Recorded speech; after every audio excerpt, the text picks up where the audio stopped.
आदेश आदेश अलख निरंजन। मैं अष्टशापर मित्र प्रवीण आप सभी का हार्दिक स्वागत करता हूं। आज बात करेंगे मीन राशि मीन लगन की नव संवत्सर 2081 आपके लिए क्या क्या सौगात लेकर के आया है। आपके कैरियर का क्या हाल रहेगा, दाम्पत्य जीवन आपका कैसा रहेगा, पढ़ाई कैसी रहेगी, शिक्षा कैसी रहेगी, कैरियर का क्या हाल रहेगा, धन कितना कमा पाएंगे। साढ़े साथी का प्रथम चरण है। धन कमा भी लिया तो क्या वो जुड़ेगा या बीमारियों पर चला जाएगा या फिर अपव्यय होगा। किस किस प्रकार से कौन कौन सा जीवन का पहलू नव संवत्सर 2081 में प्रभावित होगा, इसी पर यह वीडियो है। सबसे पहले बात करते हैं धन की, क्योंकि सबसे पहले हमारे पास जितने भी लोग आते हैं तो ये कहते हैं जी धन की अर्निंग कैसे होगी, अर्निंग होगी नहीं होगी, क्या हाल रहेगा। तो अर्निंग के आपके स्वामी होते हैं कौन? शनिदेव। और भैया शनिदेव अपने ही मूल त्रिकोण राशि में 12वें भाव में बैठे हैं, आपके लग्न के द्वादश भाव में। तो खर्चों की अधिकता होगी, लेकिन जिस घर में शनिदेव बैठते हैं उसके प्रभाव को बढ़ाते हैं और जहां जहां देखते हैं उससे विच्छेद कराते हैं। तो 12वां भाव व्यय का है, तो व्यय को बढ़ाना शुरू कर देंगे शनिदेव। रोग रिपु ऋण कहीं ना कहीं इसकी अधिकता रहेगी, बच करके रहना होगा। शनिदेव कैसे ऋण देते हैं? धीरे धीरे वाले ऋण। धीरे धीरे धीरे करके मोटा ऋण बन गया, धीरे धीरे धीरे कोई रोग हुआ वो बड़ा हो गया, धीरे धीरे कोई शत्रु बना फिर बड़े शत्रु बन गए। इस तरह की दिक्कतें आपको देंगे कौन? शनिदेव। लेकिन एक बड़ा प्लस पॉइंट है इस संवत्सर में, जो 9 अप्रैल को इस संवत्सर का गोचर बना है, उसमें यहाँ पर मंगल देव भी शामिल हैं। और साढ़े साती है भैया, साढ़े साती का प्रथम चरण। तो साढ़े साती का प्रथम चरण में मंगल और शनि का साथ होना यह बताता है कि यदि आपने मंगल देव को बना लिया, मंगल देव का सपोर्ट ले लिया, तो फिर शनिदेव की जो विपरीत परिस्थितियां हैं उनसे आप बच जाएंगे। तो कैसे बचेंगे? तो मंगल देव को मजबूत कीजिए। कैसे मजबूत करें? क्या रत्न पहने? नहीं भैया, हनुमान जी की आराधना कीजिए, सुंदर कांड का पाठ प्रत्येक मंगलवार को और शनिवार को कीजिए।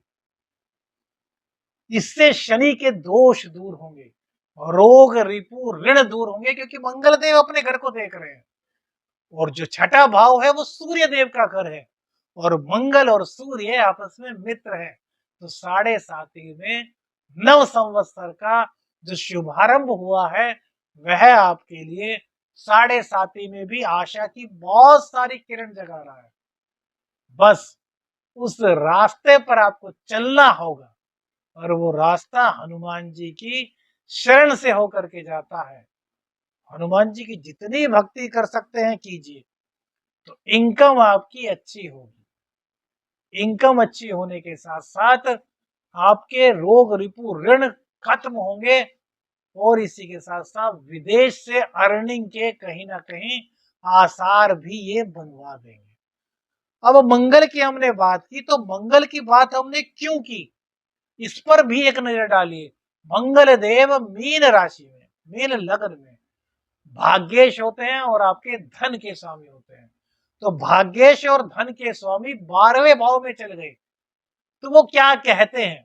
उनका कहना है कि भैया यात्राएं कीजिए, यात्राओं से आपको लाभ मिलेगा, अपने व्यापार को विस्तार दीजिए। नौकरी में है तो इस तरह की नौकरी कीजिए इसमें कि यात्रा करनी पड़े, तो धन खिंच करके आपके पास आएगा। धार्मिक गतिविधियों में खर्च कीजिए, भंडारा हो रहा है उसमें अपनी प्रतिभागिता कीजिए, मंदिर में भजन कीर्तन हो रहा है उसमें कीजिए। कुल मिला करके अपनी आय का कुछ प्रतिशत प्रति माह धार्मिक गतिविधियों में खर्च करने से जहां शनि की साढ़े साथी का असर कम होगा, वहीं भाग्येश मजबूत होंगे। भाग्येश मजबूत होंगे, विदेश यात्राएं भी करा सकते हैं, धन को आपके पास जोड़े रखेंगे, धन आपका अपव्यय नहीं होगा। साढ़े साथी में इससे बड़ी सौगात आपको हिंदू नव वर्ष 2081 और क्या दे सकता है? बोल दीजिए। आदेश आदेश अलख निरंजन। अब बात करते हैं कैरियर की। तो कैरियर के स्वामी आपके हैं बृहस्पति देव। आपके लग्नेश भी और आपके कैरियर के स्वामी भी बृहस्पति देव है, जो कि भैया सेकंड हाउस में बैठे हैं। लेकिन ये अब थर्ड हाउस में 1 मई को आएंगे। तो यहां पर आने पर यह कह रहे हैं कि भैया धार्मिकता की ओर बढ़ो। मंगल देव भी यही कह रहे हैं, धर्म की ओर अग्रसर हो जाओ, धार्मिक गतिविधियों में लगो, गुरु की शरण में रहो और अपने पराक्रम को किसी भी विपरीत दिशा में मत लगाओ, सद मार्ग पर चलो। और जैसे ही आप सद मार्ग पर अपने कदम रखेंगे तो इस 7.5 में आपको नए रास्ते दिखाई देने शुरू हो जाएंगे। दावा है भैया, कहीं नहीं मिलेगी ये चीजें, अनुभव के आधार पर बताते हैं, है ना। अब यहीं पर दूसरी सौगात क्या दे रहे हैं बृहस्पति देव इस संवत्सर में, कि आपकी शादी करा देंगे। शहनाई बज जाएगी, सिंगल से आप डबल हो जाएंगे। बताइए इससे ज्यादा और खुशखबरी क्या हो सकती है। 7.5 ही ऊपर से आए बृहस्पति देव ने टाजिस्ट किया और आपकी शादी करा दी, दुल्हन आपके घर आ गई, है ना। दुल्हन को दुल्हा मिल गया, कितनी बढ़िया बात है। दाम्पत्य जीवन में आप पड़ गए। अब बात करते हैं कि क्या हमारी जो दैनिक आमदनी है वो किस प्रकार से रहेगी। तो दैनिक आमदनी के जो स्वामी है, जो सुखेश हैं, जो सप्तमेश हैं, वो सेकंड हाउस में हैं। तो बुद्धि के बल पर दैनिक आमदनी को बढ़ाएंगे, अपने सुखों को बढ़ाएंगे, हर तरीके से धन का उपभोग कर पाएंगे, धन को जोड़ पाएंगे। बुध को मजबूत कीजिए। बुध को मजबूत करने के लिए मीन जो लग्न होता है उसमें भैया बुध को हम कारक इसलिए मानते हैं क्योंकि वो आपके सुखेश है, वो आपके सप्तमेश हैं। हालांकि सप्तमेश को मारक भी कहा जाता है, लेकिन यार हर चीज के 2 पहलू होते हैं। तो बुध को जरूरी थोड़ा है कि 15 पहन करके बढ़ाइए, बुध को पूजा कर करके तो बढ़ा सकते हैं।